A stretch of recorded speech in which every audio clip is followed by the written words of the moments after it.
ಜನಾರ್ದನ್ ರೆಡ್ಡಿ ಅವ್ರನ್ನ ಟಾರ್ಗೆಟ್ ಮಾಡಕ್ಕೆ ನೋಡಿ, ನಾನು ನಿನ್ನೆ ಆಲ್ರೆಡಿ ಹೇಳಿದ್ದೀನಿ ಬ್ರದರ್, ನಾನು ಪಬ್ಲಿಕ್ಕಲ್ಲಿ ಜನಪ್ರೀತಿ ಸಂಪೂರ್ಣ ಕಳ್ಕೊಂಡಿದ್ದಾರೆ.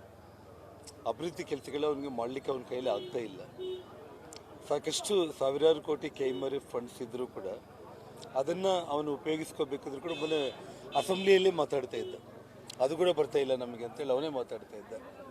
ಅಂದರೆ ಅವನು ಕಾಂಟ್ರಾಕ್ಟ್ ಕೆಲಸಗಳು, ವಾರ್ಡಲ್ಲಿ ಮಟ್ಕಗಳು, ಕ್ಲಬ್ಗಳು, ಓಸಿಗಳು, ಡ್ರಗ್ಸು ಮತ್ತು ಉಸುಗು ಪ್ರತಿ ಗೌರ್ಮೆಂಟ್ ಅಧಿಕಾರಿ ಕಡೆಯಿಂದ ಪ್ರತಿ ತಿಂಗಳ ಮಾಮೂಲಿ ವಸೂಲಿ ಮಾಡಬೇಕು. ಅವರ ಹಣ ಕೊಟ್ಟಿಲ್ಲ ಅಂದರೆ ಇಲ್ಲಿಂದ ಟ್ರಾನ್ಸ್ಫರ್ ಮಾಡ್ಕೊಂಡು ಹೋಗ್ರಿ ಅಂತ ಅವ್ರ ಮೇಲೆ ಒತ್ತಡ, ಇದು ಅವನ ಗುಣ. ಸೊ ಹಾಗಾಗಿ ಅವನಿಗೇನಾಗಿದೆ, ಜನಪ್ರೀತಿ ಕಂಪ್ಲೀಟ್ ಹೋಗ್ತಾ ಇದೆ.